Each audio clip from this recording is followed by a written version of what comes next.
नमस्कार। मैं Asian international school की हिंदी शिक्षिका सीमा साव बोल रही हूँ।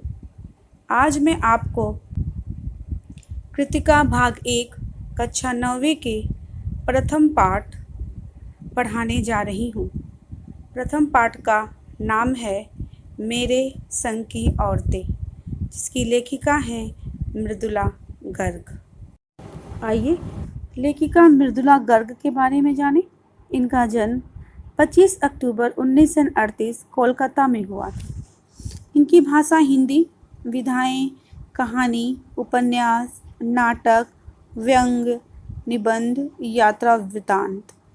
मुख्य कृतियाँ इनकी उपन्यास में क्या क्या हैं? उसके हिस्से की धूप, वंशज, चितकोबरा, अनित्य, मैं और मैं, कठगुलाब, मिलजुल मन।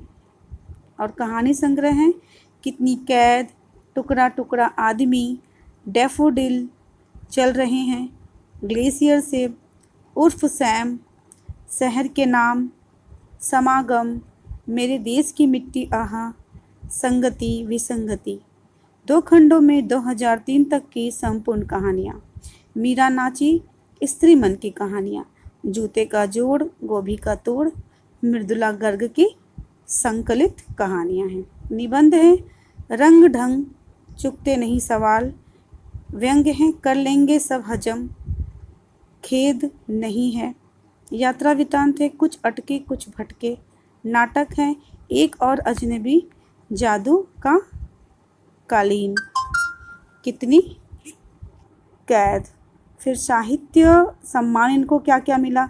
साहित्य सम्मान मिला, साहित्य भूषण सम्मान मिला, महाराज वीर सिंह सम्मान, सेठ गोविंद दास सम्मान, व्यास सम्मान, स्पंद तथा शिखर सम्मान, हेमट ग्राट सम्मान। मृदुला गर्ग हिंदी साहित्य के उन कुछ खास लेखिकाओं में से एक हैं जिन्होंने अपने लेखन के जरिए स्त्री संघर्ष के विविध पहलुओं को चित्रित किया है। इसके अलावा उन्होंने अपने उपन्यासों के द्वारा स्त्री पुरुष संबंधों में नए आयामों पर प्रकाश डाला है। तो आइए अब मृदुला गर्ग द्वारा रचित मेरे संग की औरतें कहानी को विस्तारपूर्वक पढ़ने और समझने का प्रयास करते हैं। लेखिका मृदुला गर्ग द्वारा रचित यह कहानी जो स्त्रियों की विभिन्न अवस्थाओं को दर्शाती है, और वह कहानी की शुरुआत ही अपनी नानी की यादों से करती हैं। वह बताती हैं कि उन्होंने अपनी नानी को नहीं देखा था, क्योंकि उनकी माँ के शादी के पहले ही उनकी नानी का देहांत हो चुका था। वो कहती हैं कि उन्होंने कभी अपनी नानी से कहानी नहीं सुना था, किंतु नानी की कहानी अवश्य सुनी थी। वह एक पारंपरिक अनपढ़ पर्दानशी औरत थी और उनके पति अर्थात नाना जी शादी के तुरंत बाद कैम्ब्रिज विश्वविद्यालय अपनी पढ़ाई पूरी करने के लिए चले गए। पढ़ाई पूरी करने के बाद जब वो कैम्ब्रिज विश्वविद्यालय से वापस आए तो वहाँ पे आकर उन्होंने अपने जीवन शैली को बदल दिया। वो विलायती रीति रिवाज के संग अपना जीवन व्यतीत करने लगे थे, किंतु नानी जी उनके इस विलायती रीति रिवाज पर कोई असर न पड़ा था। नानी इतनी सीधी और शांत थी कि उन्होंने कभी भी अपनी इच्छाएं, पसंद उन पे नहीं थोपा, और जो कहना चाहती थी वह न कभी कहा और न कभी उनसे कुछ सुना ही।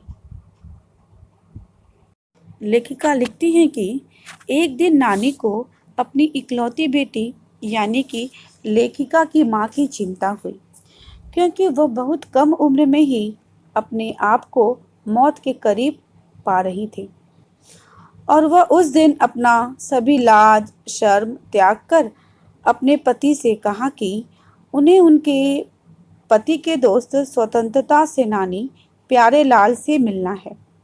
यह बात सुनकर सब दंग रह गए कि आज अचानक यह पर्दानसी औरत पराये मर्द से क्या बात करेगी, जो आज तक अपने पति से मुंह खोलकर कुछ विशेष बात न कर पाई थी।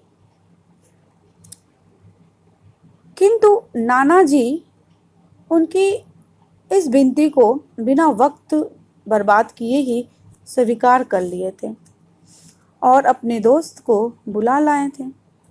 इसके बाद नानी ने उनसे उनके दोस्त से जो कहा वह सुनकर सभी लोग दंग रह गए। नानी ने अपनी बेटी यानी माँ की शादी की बात की और कहा कि आप अपनी तरह आज़ादी का सिपाही ढूंढकर मेरी बेटी की शादी करवा दीजिएगा, क्योंकि मुझे आप ही की तरह स्वतंत्रता सेनानी दामाद चाहिए। उसकी यह बात सुनते ही सभी लोग दंग रह गए। सभी सोचने लगे कि जो आज तक अपनी आज़ादी की बात न कह सकी थी, उसे देश की आज़ादी का इतना बड़ा जुनून होगा। फिर लेखिका को ख्याल आया कि वह अपने जीवन में भी आज़ाद ख्याल की रही होंगी।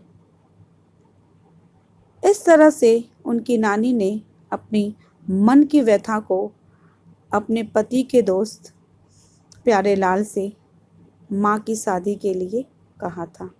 आगे लेखिका लिखती हैं कि माँ की शादी एक पढ़े लिखे होनहार लड़के से हो गई।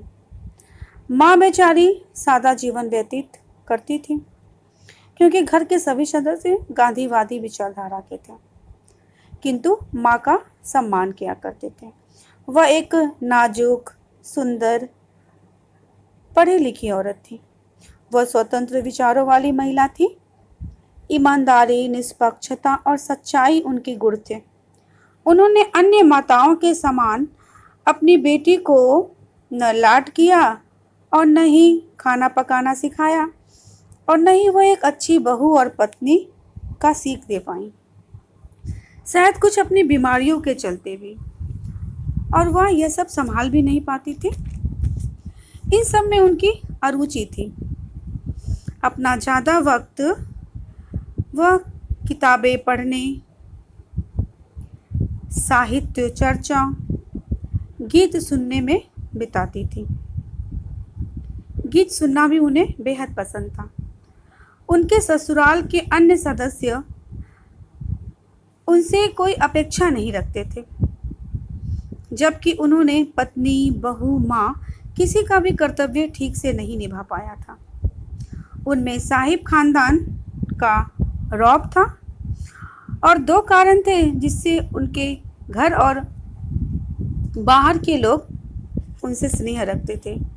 वो पहला था कि वो झूठ नहीं बोलती थी और दूसरा कि वो एक की गोपनीयता दूसरे पर कभी भी जाहिर नहीं करती थी।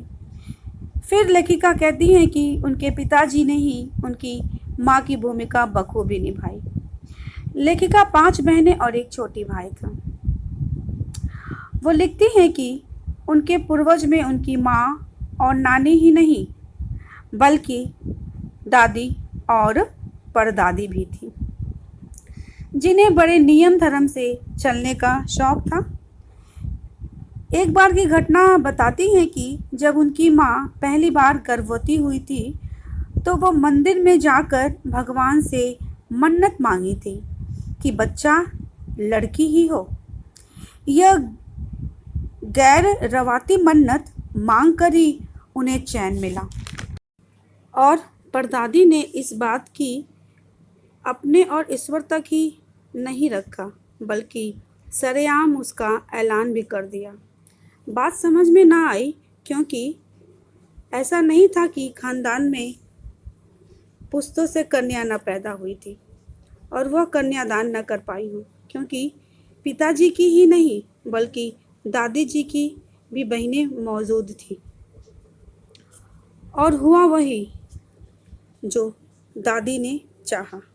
भगवान ने उनकी सुन ली और माँ को कन्या पैदा हुई। माँ को लगातार 5 कन्या पैदा हुई और एक बेटा। ईश्वर ने उनकी खूब सुनी। लेखिका कहती हैं कि उन्हें एक दिन की घटना याद आती है। वो घटना बड़ी मशहूर थी। वो किस्सा सुना था माँ और नानी चोर का। गांव में किसी के घर पर शादी थी। सभी रात जागरा कर रहे थे, किंतु माँ अपने कमरे में सोई थी और चोर सेन काट कर कमरे में घुस आया था। वह जिस खाली कमरे में गया था, उस दिन माँ सौभाग्य से सोने का कमरा बदल चुकी थी और चोर की आहट से जाग गई थी। उन्होंने बड़ी दृढ़तापूर्वक चोर से कहा और पानी मांगी। समझाया कि पानी हाथ धोकर छान कर लाई हो। चोर ने कहा कि मैं चोर हूँ, आप चोर के हाथ का पानी पीजिएगा तो आपका धर्म बिगड़ेगा।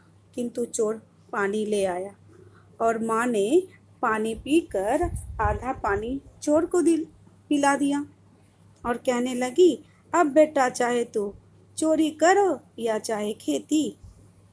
बेचारा चोर का हृदय परिवर्तन हो गया। चोर अपना रोमांचिक धंधा छोड़कर खेती करने लगा।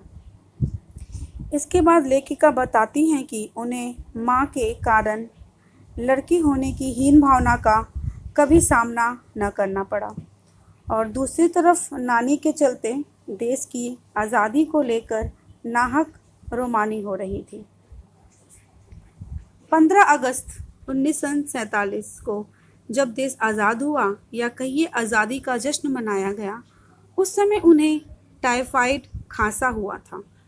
वह उस समय जानलेवा रोग बना था। सभी लोग इंडिया गेट जा रहे थे, पर वो न जा सकी। उनकी जिद किसी ने न सुनी। वह रोती कलपती रही। वो कहती हैं, तब वह 9 वर्ष की थी और बिस्तर पर पड़ी हुई थी और जाने की जिद कर रही थी। तभी उनके पिताजी ने उन्हें ब्रदर्स कारामजो उपन्यास पकड़ा दिया। तब वह क्या करती? उन्होंने किताब खोली और वह उसमें मग्न हो गई। वह उपन्यास उस उम्र में उतना तो समझ में न आया, किंतु कहती हैं कि उसका एक अध्याय बच्चों पर होने वाली अत्याचार पर था। फिर कहती हैं कि वह कुल 5 बहनें थीं और उन सभी का घर में सम्मान होता था। शायद माँ की मन्नत का असर था।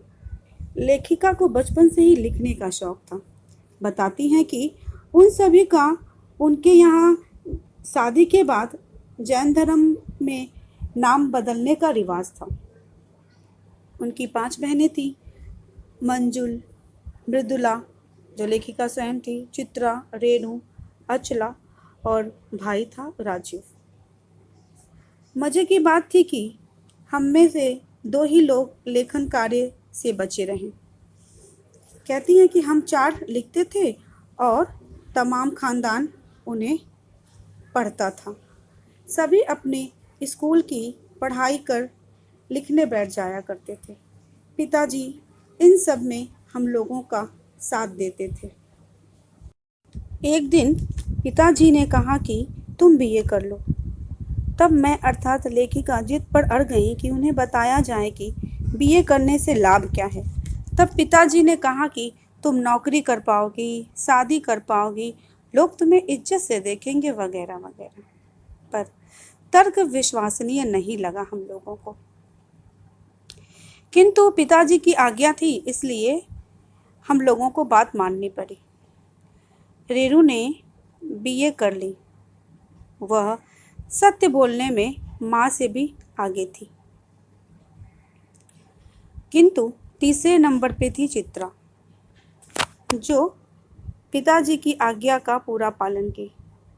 उसने भी बीए की और अपने ही इच्छा से, अपनी पसंद से एक लड़के से शादी कर ली और शादी करने का ऐलान भी कर दिया था।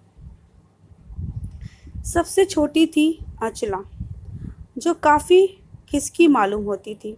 उसने पहले अर्थशास्त्र किया, फिर पत्रकारिता में दाखिला लिया, फिर पिता के पसंद से शादी की, पर वह आगे लेख पर नहीं चल सकी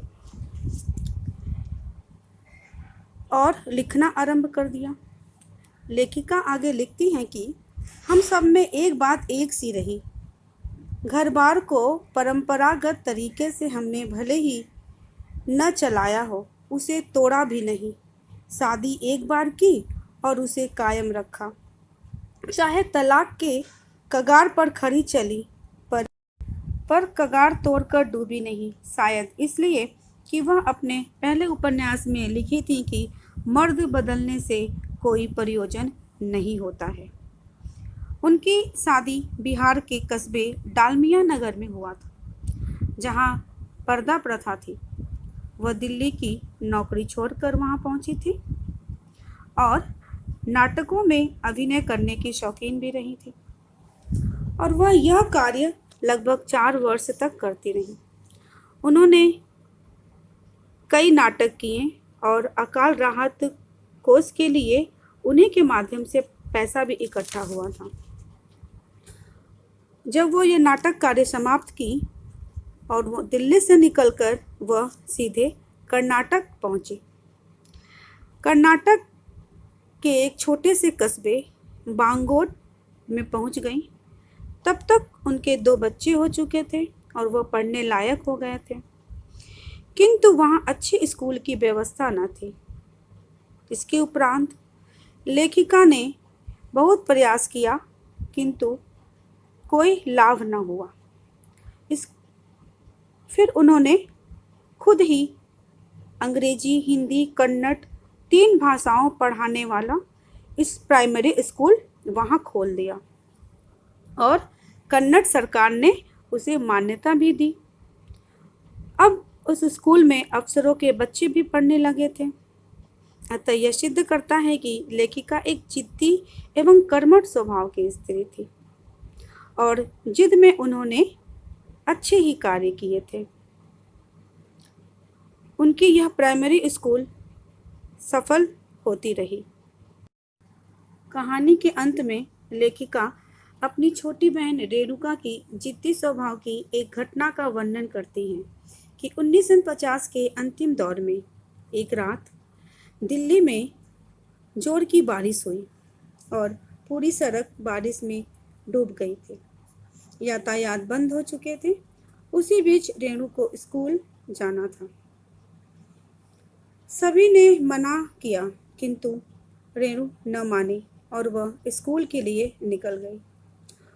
उस बारिश भरी सड़कों में स्कूल तक तो वो पहुंच गई, किंतु वहां जाकर देखा कि स्कूल बंद था। फिर क्या, वापस घर आ गई। लेखिका कहती हैं कि मैं सोचती रही कि कैसा रोमांचक अनुभव हुआ होगा उसे। उस दिन जगह जगह पानी, सुनसान सड़कें, निचाट, अकेले अपनी धुन में मंजिल की तरफ चलते चले जाना। सच, अकेलापन का मजा ही कुछ और है। अतः यह कहानी हमें यह सिखाने का पूरा प्रयास की है कि औरतें लिख पर चलकर भी अपनी मंजिल तक पहुंच सकती हैं, क्योंकि ऊंची भावना वाले दृढ़ संकल्पी लोगों को श्रद्धा के भाव से देखा जाता है।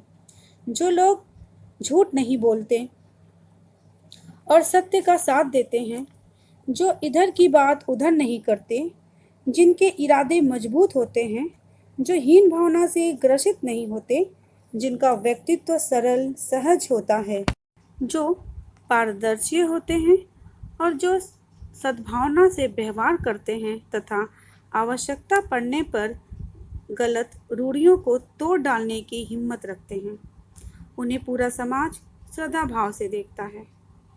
अतः इस कहानी का मुख्य उद्देश्य भी यही है। मुझे आशा है कि आपको यह कहानी अच्छे से समझ में आई होगी। धन्यवाद।